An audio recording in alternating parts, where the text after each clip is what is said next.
We're doing thank you, Tom. We're doing the 10 unsexy rules of real estate, but that's not really the truth. The truth of it is we're doing 8 unsexy rules of real estate and 2 that are kind of sexy. So we'll do those also. And I really just wanted to start off with, I teach very differently than Gary does. I train very differently than Gary does. And I really like the interaction. So that's the part that I enjoy the most. And I really feel that we have answers inside of us also. So it's always interesting because this is such a diverse group of people from, all over the country and all walks of life and all different styles of real estate. So it's just an interesting group. And I wanted to kind of pull in and grab your guys's 5 cents on this also. So if I was going to start off with, there's 8 unsexy rules of real estate.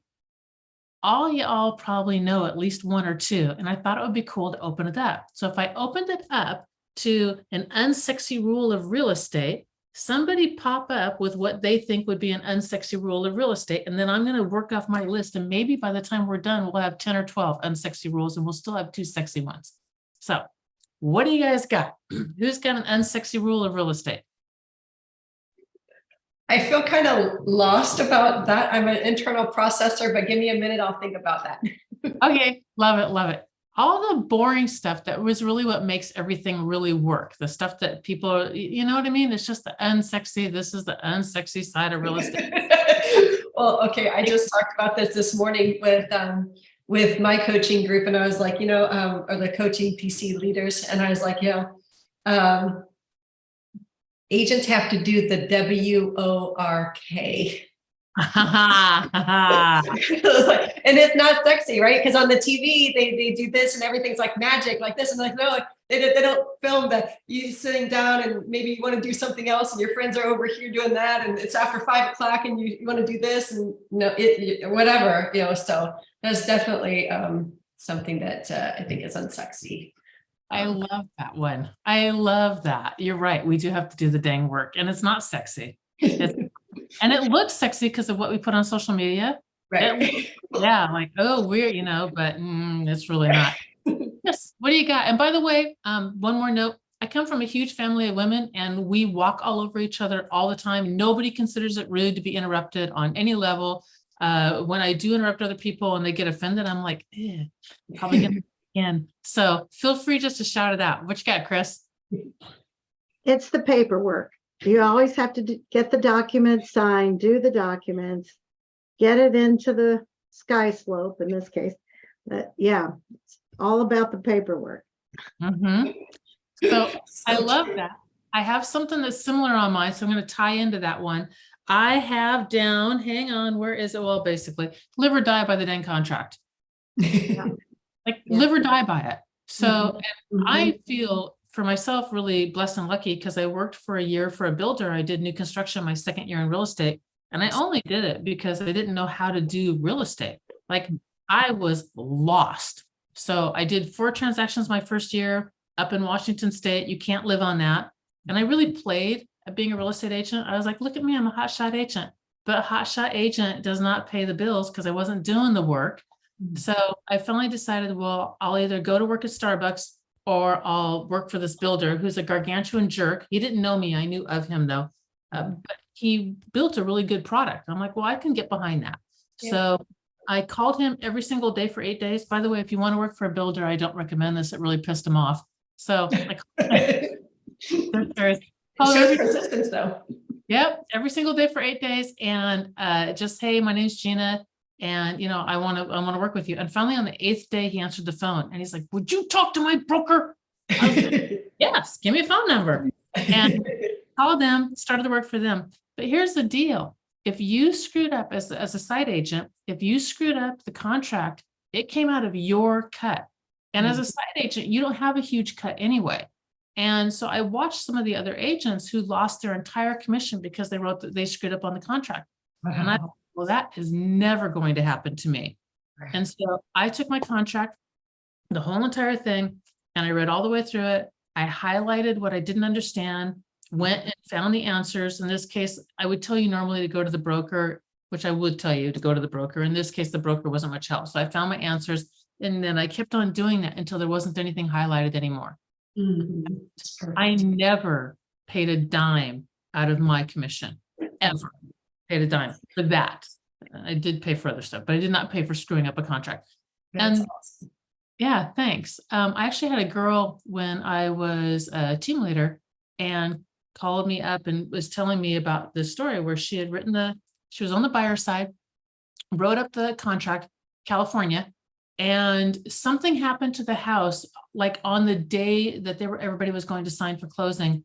I don't remember if it was a homeless person that got in there or something happened, but the house got trashed. And so the agent called up and said the listing agent called up and said, well, there's some problems and it's trash, but oh, well, because you're signing today. And I know. And my agent, who was fairly new, but new because I always stressed on that contract, said, in the state of California, it's in as is or better condition. So I suggest you get somebody in there and doing some stuff because we're not signing. Yeah. Yes.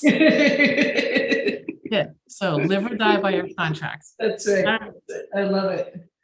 All right. Who else has got an unsexy rule of real estate?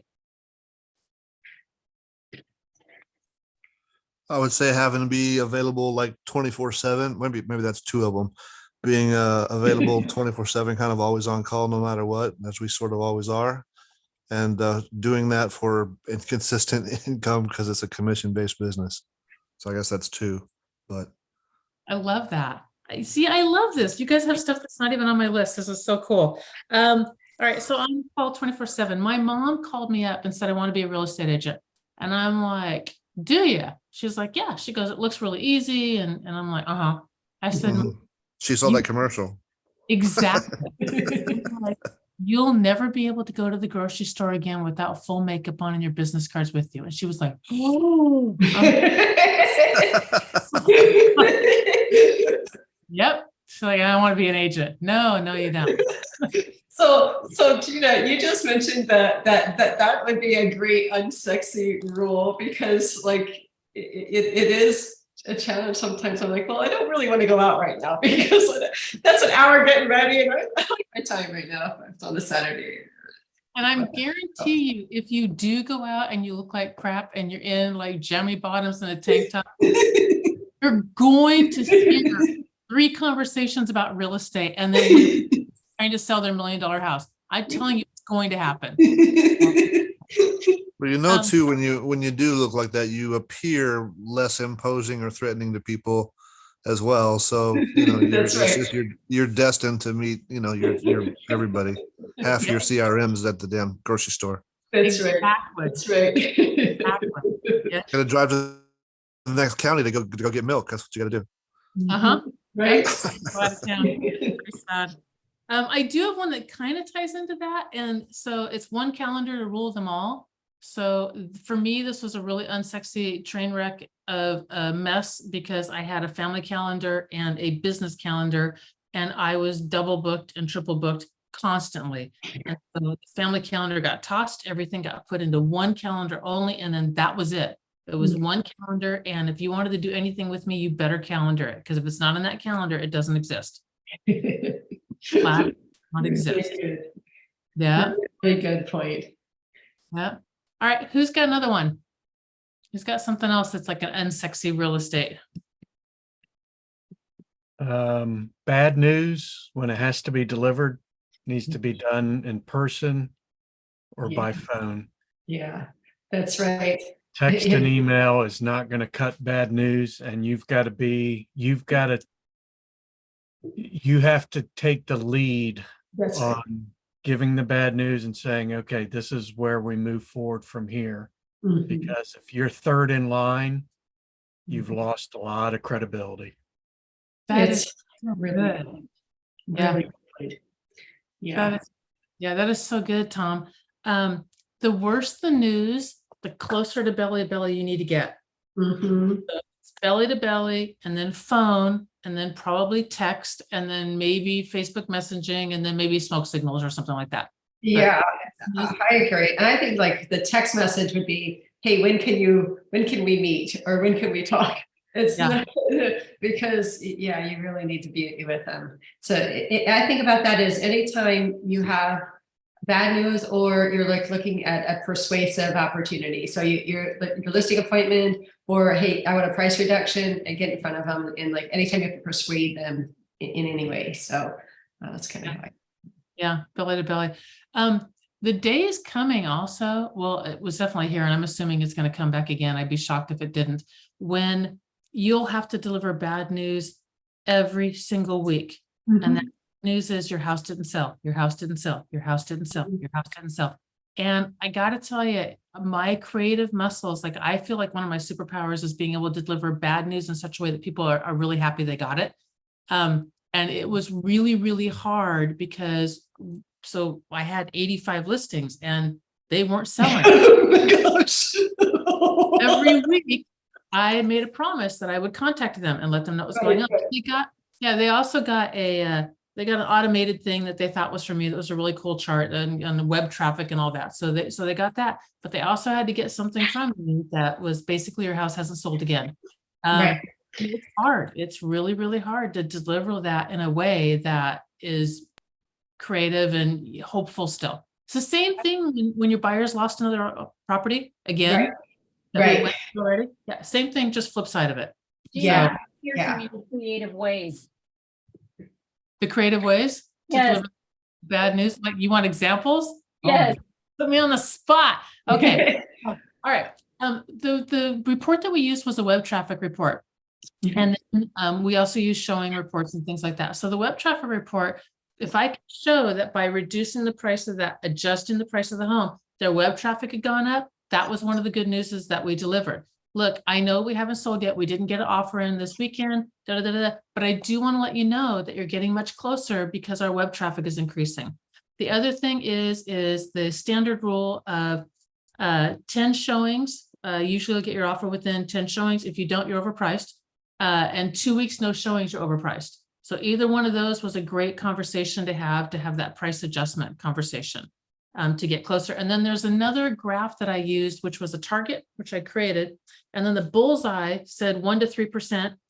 And that's the price that you need to be to sell. And it said, oh my gosh, you're going to make me think. If you're in 1 to 3%, you've got regular showings going on, consistent regular showings going on. If you're within 3 to 5%, you have just a few showings. If you're in 5 to, you're really making me go back about 12 years too. If you're in 10%, you have drive-bys, but no showings. And if you're outside of that, you're pretty much in a coma. So we use that. Okay, look, we're getting close because you're getting lots of showings now. Have you noticed a lot of people driving by? All right, that says we're probably within 10% now. So I use things like that. You don't have a copy of that anymore, do you? I do have a copy of that I have to get out of my listing book. And if you want that, I can get that so it goes out tomorrow. I would love it. Thank you. You are so welcome. And I'm going to add you to a new pile of sticky notes. All of the notes and lists. They're Yeah. wonderful. Yeah. There's another one that's not sexy, is all the notes and lists. Yes. Yeah, I was gonna say, is that on the list as Post-it notes? Hang on, y'all. Okay. Are on the list. Here. Yes. And right before this meeting, I stacked them up to get them out of my face so I could have them. Because I can't deal with looking at that. All right. Okay. Who else has got another unsexy rule of real estate? And then we'll dive into some of mine too. You get to drown in paperwork. Yeah, you really, really do. I know we cut trees to build houses, and then we cut more trees to write the paper to sell the houses. And then we have more trees that we cut. It's crazy. It really, really is. Okay. Anyone else want something they want to dive in? And then I'll start diving into some of mine too. And we can just talk about those. Going once. Well, going I think it's like you have to get uncomfortable. Like you have to get used to being uncomfortable, and you don't know, you'll never know everything. So that's one of the Have to get told no and go away. yeah, uncomfortable. You don't know everything. What was that? hard of hearing. I love that. I love the uncomfortable one. It doesn't matter if you're the kind of person that talks that doesn't talk. you're going to have to come out of your comfort zone and you're going to have to talk. You just are. And if you're the kind of person that talks all the time, you're going to have to shut up. And your business, the places you won't go are the places you won't grow. And I don't like a neighborhood. I mean, the places you refuse to, like, I'm just not going to deal with that. You won't grow there. Right. Yep. And it does require, I don't think there's anything that has caused me to grow more in my entire life than my relationship with God, number one. Number two, children. Oh my God. Right. A bad marriage. And real estate. Like, it is in the top, we could say top 5, but it really is in the top 4 things that have caused me to grow, because it forces you to. It just Right. forces you to. Yeah, grow or die. That's a good one. That's a very good one. All right. Database. So unsexy. I mean, so unsexy. And it's getting it fully functional. So it's not just who here has, well, let's start with this. Who knows what a fully functional database is? Let me see if any of my people are here that can raise their hands and say, yes, they know what this puppy is. Okay. All right. Fully functional database. Data, they always said data was king. That was way back when. Data's king. Data's king. It's not king anymore. It's not king because we have so much more data. And data used to just be a phone, a name, address, phone number, email address. That was it. I was like, well, you're king if you have the data, but we don't have that anymore.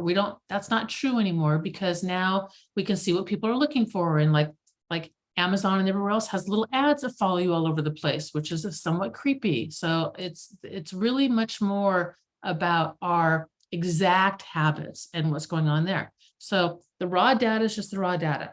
The next level of a database is called a golden database. And I called it that because when I sold my team, when I moved cross country on one of those moves where I did not get to go to Kansas, when I moved cross country, what I sold was the fact that I had a really extensive note system in there, a really extensive note, so extensive that when Dan bought it, Dan literally could call up Fred and he could say, hey, Fred, I understand that, you and Ethel, that you're retiring this year and the two of you want to move to Phoenix. And Gina just wanted me to check in and make sure that you're still on track for that. Is there anything that you need from me? Do you, where are you in that process? And he could just slide right in because he had all the notes in there. So that's the golden part, but it's not fully functional. So a very unsexy, fully functional database, because there's nothing sexier than the word functional, is a database that has name, as much information as you have as possible, has all the notes, and also has a return contact date set. And it only takes one pass to go through your database. That's it. It's just one pass. And whether they answer the phone or not, you put a date in there. So if they didn't answer the phone, and by the way, I will say phone when you keep, I don't care if you send smoke signals or whatever it is you want, paper airplanes with notes on it, doesn't matter to me, but they get dates set in there. And if they don't answer the phone, they still get a date. It doesn't matter. Everybody gets a date. And then after one pass of your database, from that day forward, it's now a tool that works for you. It's fully functional. You don't work for it. You turn it on. It says, here's your 10 people you have to talk to today. And here's your notes. You know what to talk about. So it's boring as hell, but there you go. That's a fully functional database. Another unsexy, lead generation. You've got to have some form of lead generation. It doesn't matter what it is. It just matters that you're doing it on a consistent basis. And I would tie marketing in there also, but the two really go in together. So anyone know the difference between lead generation and marketing? Cool. So a lead generation is a two-way conversation about real estate, and marketing is a one-way. That's the only difference. So if you've got a billboard or a bus bench or a newsletter or texting a million people, it's one way until someone texts you back, and then you've got a conversation going. And then you've got a two-way conversation. You've got lead generation happening. Yeah. I see that as, in my mind too, prospecting is like proactive, and it's like proactive, and then marketing is kind of like reactive, because you're kind of waiting for people to come, whereas like prospecting, you're kind of going after it. Yeah. And when you mentioned lead generation. That reminded me of a conversation that I typically have with new agents when they join, is that, oh, you got into real estate for the freedom. But then we're also guiding you, well, okay, well, now set a schedule because you're your own boss and you have to set your schedule and design your perfect week, whatever that looks like. But having a schedule and time blocking, it isn't really sexy. However, it can help you make your goals happen. Yeah, yeah, in whatever format that is that you're doing it, yeah. And also with the proactive active, marketing works when you sleep. And that's why it's important to have both. It really is to have both. There needs to be something that you're going after also. That's right. All right. Listings are king. They're flat out king. I mean, I know that there's some people out there that love buyers and they love working with buyers, and there's nothing wrong with that. But if you look at the top 1% of agents, for every 3 of them that are up there, there'll be 2 listing agents and 1 buyer's agent. It took the buyer's agent twice as long to get there. It's just a flat rule. A good buyer's agent can handle 8 to 15 active buyers. Is there anyone here who's had like active, like if they found the right house, they're going to buy today? Is there anyone here that's been able to work with more than 15 at a time? Not me. Not me. 8 was my bandwidth. It was totally my bandwidth. I could not do past 8. And I know there's some rock stars out there that can. It was not me. However, I had 85 active listings. Now, full disclosure, they weren't turning and churning as fast as they churn now because it was land of short sales. So, but we were still churning a good 10 per month every single month. So, but it was not hard to be able, I mean, I couldn't do 100 and I knew it, but I could do 85. I could do 85. And then Gary, he did 110 deals his first year, I think, by himself, but it was because of the system. And he only had, I think he had like 6 or 12 clients or something like that because of the investor system. So he was able to run, what is that, 10 per month that he was running roughly. That's a lot. It is a lot. It really is a lot. Okay. We are going to, here's another unsexy thing. We're going to lose roughly 50% of our agents when the market completely tanks. We did last time. We've done it almost every single time. We lose 40 to 50% of our agents. They just go. They completely go, which is part of why I kind of wanted to talk about this, because the unsexy stuff, I want to make sure that that's the things that we're doing also to make sure that we're not one of those agents. Like I feel really passionately about that, to make sure that we are the ones that are prepped and ready and can make it through. The market goes down, the price points go down, the actual and the agents go down, but the number of transactions actually go up, but you'll work really hard for them. You'll work really hard because there'll be a bunch of agents that are on their way out the door that do not know how to go get business, do not know how to work the business, and they get real angry about business. I mean, real angry. So just know that that's kind of what's coming down the pipeline or the turnpike. What else? Oh, an admin or a VA. An admin or VA will do 85% of what you do, but they'll do it 110% as good as you do, better than you do. But that last 15%, they will never do as good as you. And it's just something you have to wrap your brain around and say, is that 85% that you can 110% better than me? Is that worth it? And you got to let it go. The 15% that's not, you got to let it go. So that's just the rule on VAs and admins. Another one, my last unsexy rule that I have, and then we'll go into the 2 that are kind of cool. You have to hustle and grind and leverage everything. You really do. You got to hustle and grind. And then you got to figure out how to leverage every single thing that you do. And then how can I leverage like the listing sheets, the flyers. Do you guys still put flyers in houses? Give me some feedback here, like nod or tell me yes or no or raise hands or anything. Not really. If my client asks for it, I will. Otherwise, I don't. Okay. All right. So out of curiosity, okay, that's cool. I did not know that. For those of you, and I don't have an answer or a way to leverage it. For those of you that do flyers, okay. For those of you that do flyers, the back of the flyer that a lot of people will leave blank, don't leave that blank. Put other people's listings on it. Grab listings. If you don't have your own, grab listings that are done locally from other agents. Get permission. If your state's one of the permission states, most of them are. but get permissions from the other agents to be able to advertise those on the back. And then when you go on a listing appointment, let people know, look, not only are you on, not only do you have this flyer, but you're on the back of 10 extra flyers. And then as you're building up your own listing inventory, that's where you put those also. So it just gives you another piece that you can leverage, and just look at everything that you do of how can I leverage and get more use out of this thing that I'm already spending time doing. So we did house of the month in our newsletter. All house of the month ever was, which was ever house hadn't sold yet. That became house of the month. And people loved it. I mean, they were like, I was house of the month. That's awesome. So yeah, they were happy as heck to have that one, I love that. That's great. That is great. Thank you. All right. Anybody else have anything unsexy about real estate before I get into two really kind of cool things?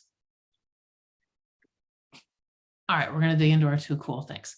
All right. So my crew who meets with me on the morning masterminds, we actually went through this on Friday, and it was because of the feedback that I got, I wanted to do it with this larger group. So I'm going to tell you this. The guy who invented this, there's actually a couple of people, 3 of them specifically, who invented this were, one was a prof at a university. Oh gosh, one was a computer tech guy, and the third guy had something to do, can't remember, hiring manager or something along those lines. And the guy that was the prof at the university, his office was right next, or his class was right next door to where the nurse's station was. And he would watch his students sometimes leave his class and go straight into the nurse's station. And he would watch this steady stream that would go in and out of the nurse's station. And so he was really looking for a way to see if they could sort of bring that level of students, down, the number of people who, were going into the nurse's station. So they tried doing all kinds of things. And really this guy was a prof of psychology. And really they were kind of digging into, like, who do you talk to when you're going through rough times, and what is your support network and kind of that stuff. And so the first experiment that they got the students, and they asked them, can you do this experiment, and can we have access to the health records, or at least how often you visit? And students said yes, and then they started this test or this study, and the study went for like 10 years. So the first thing they had them do was they had them write about really rough periods in their life in their past. And so they had them write about that. And then they just sort of monitored how often they were going into the nurse's station, no change. So then they tried to kind of quantify it. And this is way before the days of computers. So they had other students kind of read the stuff that they had written to figure out, is there anything here? And those students didn't like reading. The students who were writing about it didn't really like doing it. It was hard and dredging up stuff. And the students who were reading it didn't really like doing it because it was hard and it was dredging up stuff. So they changed over to where they started counting the words, and they had to compile a list of words that were positive, a list of words that were negative, and then another list of words that were causal words, like because this, then this, next thing, that. And so they would analyze just via word count. And the one thing that they did start to put together and piece together are the students that wrote about these traumatic incidences in their past. The ones who wrote about everything was fine, and then it got really bad. And it was not a positively written, although, it's hard to write positive about a traumatic event, but it was just a downward sort of spiral. No change in those students at all. The ones who wrote about, this thing happened to me, but here's how I grew out of it, or here's what I learned out of it, or here's where I am now, and it was a much more positive note, they, after writing through that, had a lesser incidences of going into the nurse's station. And the ones who wrote, because this happened, and then because of this, that, and because of this, that, and because, and a lot of causal words, they were still working through the process. So they knew they were kind of onto something, but they weren't really sure what. So they switched gears completely. And then what they had the students do is they had them write about their future self. And they said, what we want you to do is we want you to write, and they came up with 6 different categories. We want you to spend some time. We want you to author what your life is going to look like in one of these 6 arenas. And the 6 arenas that they gave them were intimate relationships, so spousal relationships, business, career kind of thing, social relationships, so your friends, your physical world, your environment, where you're going to live, that kind of thing, your leisure time, your habits, or addictions. And the addictions, they thought, well, these are college kids, and we want to make sure that if they're, they're going to try stuff, if they haven't already, we want to make sure that they have, a good sort of, this is my relationship with this thing that, I might have a problem with in the future. So they had them write about where are you going to be in 3 to 5 years. And that's it. They just had them write that. And then what they did, well, we'll go through a little bit of what they did, but I thought it would be kind of cool if we took just 5 minutes and picked one of these arenas and then wrote about that. So this is your homework, and whoever is driving, do not do this while you're driving. But I'm going to put some music on, and I just want to take 5 minutes, and I want you guys to write about what your life looks like. And I'll repeat the arenas again. By all means, do real estate if you want to, because that's a nice, easy one to kind of go through. But what your life looks like in 3 to 5 years, either in your spousal or intimate relationships, your career, your social relationships, your physical world, your environment, where you live, that kind of thing. Addictions, for me, it would definitely be sugar if I was writing on this one. Your leisure time and what that looks like, or your habits. So that's your thing. I'm gonna turn on some music for 5 minutes, and just right away, don't worry about grammar, don't worry about spelling, don't worry about any of that stuff. Just write of where your life is going to be in 3 to 5 years. Music starting.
All right.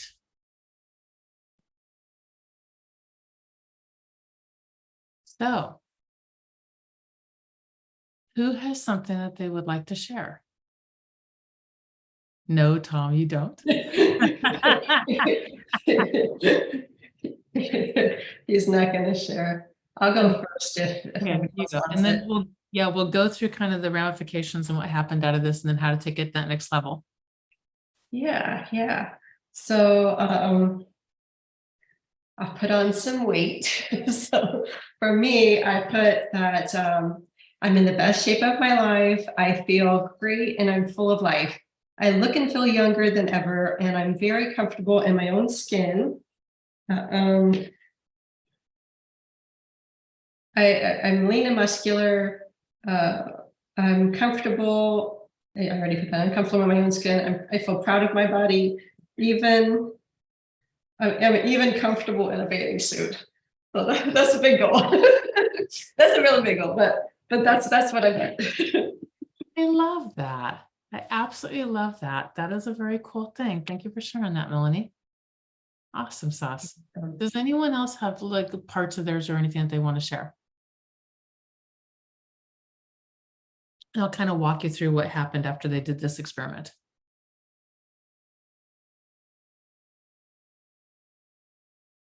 Come on, Tom. I was just going to hum in the background. Well, it actually goes along with my plan. I see my wife being able to pursue whatever she wants to, rather than having to accept something for our household. So we're basically replacing her income so that she can choose what she's passionate about. She's a teacher. She is passionate about teaching, but this would give her flexibility to do what she would want to do. My son is just graduating with his bachelor's in computer science, and I know he's going into the tech world.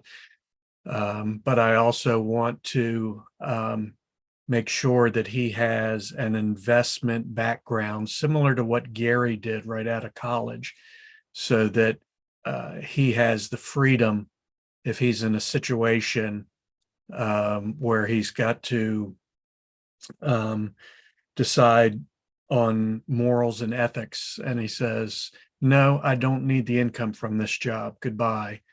So he's got flexibility to do that, and within that gives me the ability to continue to be involved in his life, which is important to me. So those are my two biggies. I love that. I really do. Those are wonderful. And this is not being recorded, so you can't forward it to my wife. That's it. Little accountability, but that's awesome. Thank you. I know I put you on the spot there, but thank you. Yeah, that was good. So here's what they found when they did this with the kids. They found the dropout rates for the college kids cut in half, literally cut in half. Yep. 35% increase in productivity in classes. GPAs went up also. So across the board, this was the exercise that changed things. And it took them a while of playing with stuff to get it. But then they realized that it's called future authoring. Future authoring, going 3 to 5 years out, picking an arena and spending some time and writing it out. And then the other what was the indicator, the greatest indicator of who was going to succeed or not. The other portion of it was actually, once you've kind of got this thing down of what it is that you want, and they would have people write for 15 to 20 minutes, up to as much as 90 minutes. After you have this thing down, the second part of it is this. Who here is really good at solving other people's problems, but struggles with sometimes with what your own are? Like looking in a mirror going, hang on, I don't know what to do. You guys ever had this? Amen. Yeah. All right. Give great advice. Everybody comes to me for advice, wonderful advice. Everybody's good. Everybody's shining, and then I'm in shambles. What the hell? Yeah. There's constantly, I'm like, why is it I can see when I work or coach with somebody, I can literally cut through all of it and go, this is the core that, you know, well, actually, I don't say this is the core. I say, you know, what do you think the core is? And then we get them down to that point, and then, you know, we go from there and expound upon it. And at my own, I am like, can't see it, foggy, mess, and all that kind of stuff. So studies show that what happens is the more emotionally involved we are, the harder it is to make decisions because we have all these emotions that tangle up in it. And that's specifically true for our own lives, like really true. We get just tangled up in the emotions and all the different levels and everything. So to be able to cut through it. The way around it is called Solomon's paradox. So Solomon, what he did was known for being the wisest man that ever lived. What you do in order to make this work is instead of saying, you know, how we can say, well, you know, Gina, I don't know what to do. What should I do? I have no idea what I should do. What should I go with this? Instead of saying that, is doing it in the third person. If Gina Hanson had this list, what would Gina Hanson do? And it gives me just clear, Kathy, there was no music going earlier. Dang it. Oh, I don't know how to make it work. Well, whatever. All right. Sorry, you guys. Yeah, I was going to tell you, but I didn't want to interrupt everybody's in there. Well, thank you. It was Tom a was really humming in the good background. jazzy song too, man. Anyway, I enjoyed it. Tom said he was going to be humming, but that didn't happen either. Nope. All right. For me, when I look at my list, like coach, career trainer, author, my writing's horrible. So workshop facilitator, a happy, successful team of learning-based altruistic rock stars who are changing their worlds, book tour, 7 figures, creating opportunities for others, giving back. I want to help with the world. I want to help specifically in the homelessness, but I want to break it down into there's different reasons why people are homeless. There's a mental capacity one, there's an addiction capacity, and then there's working poor. There might be others, but those 3 I can identify pretty easy, and sort of taking it to a micro level and working on those levels to create social change. Traveling, training, leader of leaders, monthly workshops, 7 books, that kind of thing. And when I look at all that, I'm like, well, you know, where do I start? But if I say, if this was Gina Hanson, what would Gina Hanson do? Oh, well, I would work on finishing out the rest of the stuff to get I already rewrote the workshop. I worked on getting the rest of the stuff to get the marketing piece in place. And that's what I'm working on right now by stepping back like that and looking back at it at third person. So when you combine the figuring out where you want to be in 3 to 5 years in all those different arenas, and then stepping back and third person asking, if this was, you know, if this was Tom Z, what would Tom Z in this situation do for Tom Z? And then that gives you clarity where you can just pick out immediately, well, that's the next thing that I would do. I would go do that thing right there. So it's Solomon's paradox and coming at it in that third person.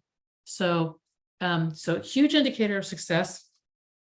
The students, the visits to the nurses station on campus, cut in half, literally cut in half. And what they found, the best thing is to have somebody to bounce ideas off of, but a lot of kids in college really didn't have that. And so they found this authoring to be the second best thing, to have this authoring where you're sitting down and you're kind of pouring through everything. They also found that there is some benefit to doing the past authoring. It's harder and it's slower work and it's a deeper dive and it takes longer.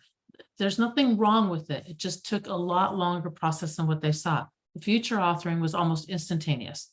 So I encourage you, if you're interested, it's self-authoring, and I can get that website to you guys also. It's only, I think it's like $14.95 to get the authoring, or maybe $29.95 to get the whole suite of everything on self-authoring. But I'll get that link to you guys also so you guys have it completely laid out.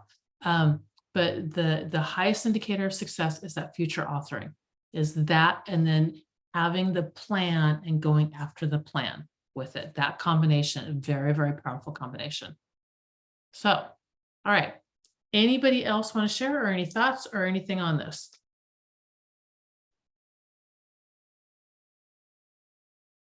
Can you just go back one minute? When you have the process, so you've done your self-authoring, you've self-authored all your different categories. Mhm. And then you're looking at, then you're just like, what's my next best step in each category, or where I want to focus my energy? And then you're doing the third party question. Is that right? I don't, to be really honest, I haven't done the whole program. So for me, I picked one arena and I wrote, and then I looked at it and it was like, all right, third personed it and had my instant action step that I knew that I wanted to do. Gotcha. And- Gotcha. Yeah. So Not if the- you're feeling stuck with your next action step, then you use the Solomon's paradox. Is that right? Yep. Okay. Gotcha. Cool. Thank you. Third Yeah, person I and- love that. Yeah. That's, You third.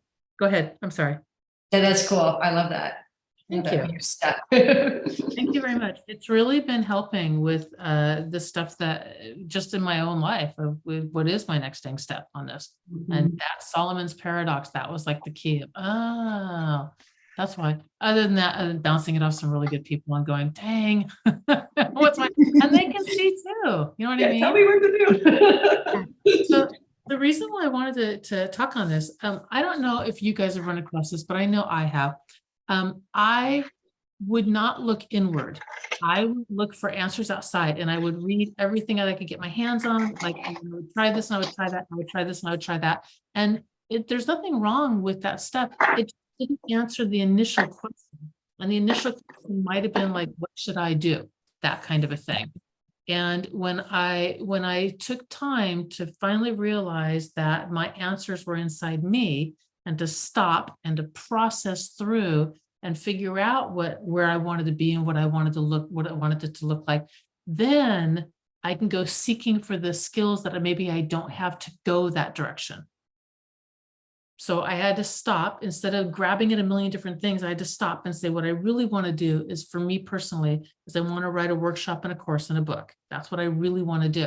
Okay, and what do I want it to be on? So now, and I have that, and then I wrote it and did all that. But the next thing okay, so what do you want to do? I need to market it. I don't know how to market. Well, go get a marketer or get a marketing class or get something. It's the skill, not the initial, what direction do I want to take my life? That I don't believe you will find that answer in a book. I really don't. You might be inspired, but I believe that takes time to just look inside yourself, that you do have the answers and trust that you do.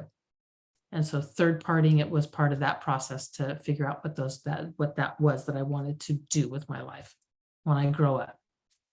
Yeah. That it reminds me of those questions, and the questions, okay, who am I? What do I want? Mhm. What am I willing to give to get what I want? What am I willing to do, basically? So Mhm. part of that, you definitely have to internalize, well, who am I? And then how you, yeah, so yeah, definitely. But then you get, yeah, what am I willing to do, and what do I need to do? Yeah. That's paradox. I love it. Thank you. There's also, you reminded me, there's 4 questions when your plan isn't working. What do I want? What am I doing to get there? Is it working? And by the way, this one might take you a while. What do I want? Might take you a while to figure out. What am I doing to get there? That one takes a little less time. Usually you know what you're doing to get there. Is it working? That's like a yes or no. You're probably not asking these questions if it's working, and then better rethink the plan. That's the 4th one. So what do I want? What am I doing to get there? Is it working? Rethink the plan. And it's not, or you're not going through this process. So that's a really easy one to answer. All right. All right, let me go through comments really quickly, besides the fact that happy Tom is humming and don't hear any music, and I really need to look at the chat bar more often. Making it third person. Yep. Thank you so much, Justine. And Kathy, that was a really great exercise. I often take the time to look back on my life and analyze. It's sort of an additional step to transition from who I am, or where I am and where I want to be. Yeah, to get some clarity around that. And then once you have clarity around that, then like network out like crazy and research out like crazy and figure out who's done it successfully. What's a model that I can steal, pillage, rape, and steal, pillage, and plunder. Don't do that other one. Sorry. Tom, please cut this part out. Oh my gosh. Rob, that's the word I want. Rob, not man. Anyway. We love you, Gina. Yeah, there we go. To put You're like- together that you have for yourself. So there you go. There's my 8 unsexy rules, which we ended up with more. One calendar to rule them all. A fully functional database is king. You got to lead generate and market on some level. There's 1,010,000 different ways to do it. You got to find one, at least one, and you got to do it. Live or die by the contract. So you're going to get buried in paperwork. Listings are king. Go after listings, list to last. We're probably going to lose 50% of the agents, so watch for it. Just really be aware that that's going to happen. You've got to work, you got to hustle, you got to grind, leverage everything you possibly can. You need to be available. If you're going to deliver bad news, do it in person. Excellent one. You're going to get uncomfortable. That's just the way it's going to go, and you're going to grow out of it. So that's a great thing. You'll never, I think it was Melanie says, you're never going to know everything. You can't know everything. And if you ever think you're going to know everything, they're either going to change the contracts, they're going to change the paperwork on you, the market is going to shift, or you're going to end up going after a different section of business. Like something is going to change on you. There's just too much different ways to do real estate between commercial and residential and business opportunities and land. And I mean, all the other million ways. You're never going to know all of it. So just let it go because it's not going to happen. And an admin VA is going to do 85% of what you do, but they'll do it 110%, but that other 15% will not be as good as what you're doing. And if you really want the highest indicator for success, future author, and then turn around and do Solomon's paradox and look back at it and ask back in third person, what is the first thing that Craig Cannon would do if Craig Cannon was in this situation for Craig Cannon's life? And then go do that, whatever that thing is, go do that and trust yourself because it's in there and you'll get it. You'll know it. Okay. Anything else? Check us out. We are actually going to finish a minute. That's right. Because when I lead meetings, we start on time and we end on time.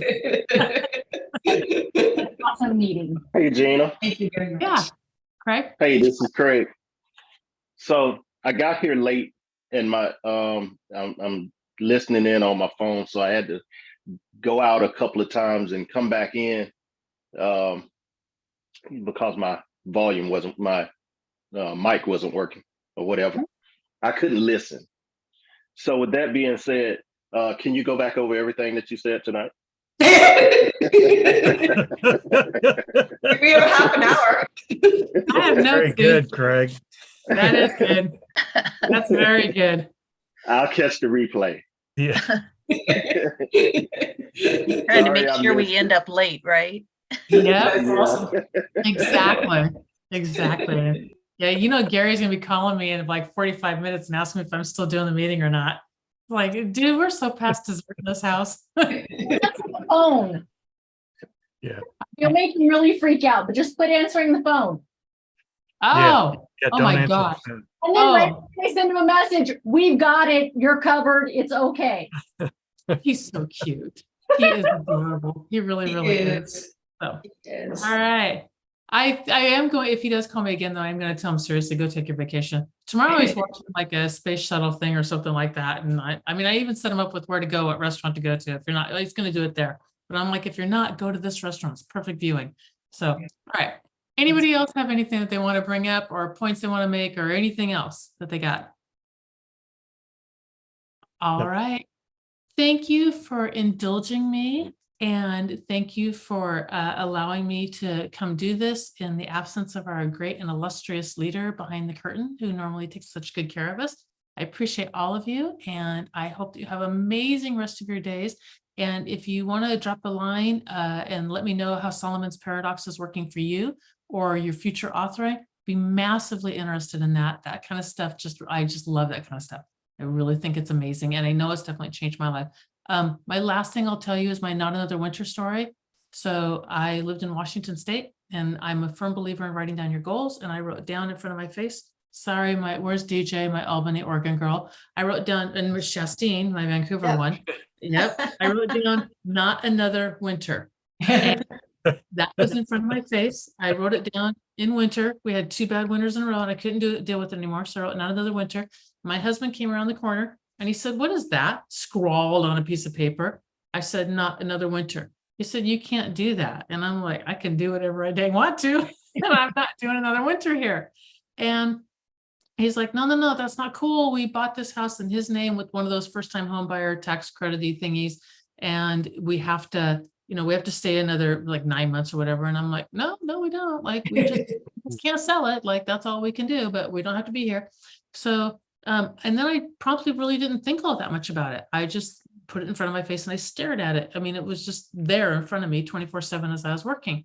And then in, I don't know, June or whatever, I got this crazy idea to go online and see what kind of other positions were out there. And I found Thomas Keller Williams, found the team leader one clear across the country, contacted him, flew out there in tail end of August, I think. They offered me the job on the spot. And I was in the airport flying, getting ready to fly back home when I got can you just stay here? And I was like, no, like I have to go home. What's wrong with you? But I got offered the job. And then what we did was, it was September, and we took like half the house and we moved me out. And then my husband, because he is Mr. Play by the Rules guy, which I love him for, I don't get, but I love him for that, stayed until the time frame ran out, which was like January, tail end January, I think. So he stayed a few more months out there. And I called him up when the January 1st, called him up. I'm like, what are your resolutions? And he said, I'm going to write it down. I was like, all right. So the next day I'm like, all right, so like, what are they? Because I'm going to write it down. Okay. So the third day I'm like, hey, resolutions, because I'm going to write it down. I'm like, I am your wife. For God's sakes, just tell me. And he goes, no, you don't understand.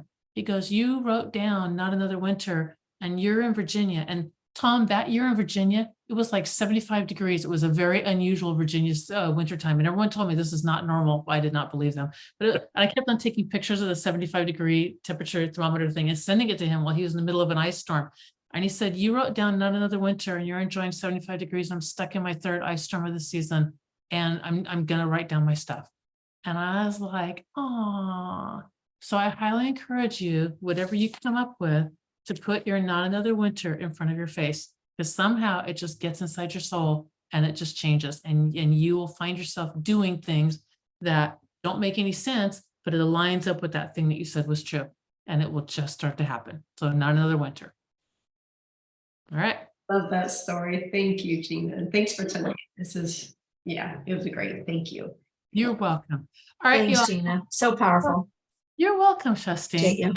All right, you guys, go have dessert and not another winter. Thank you. Bye, y'all. Bye, everyone. Thank you.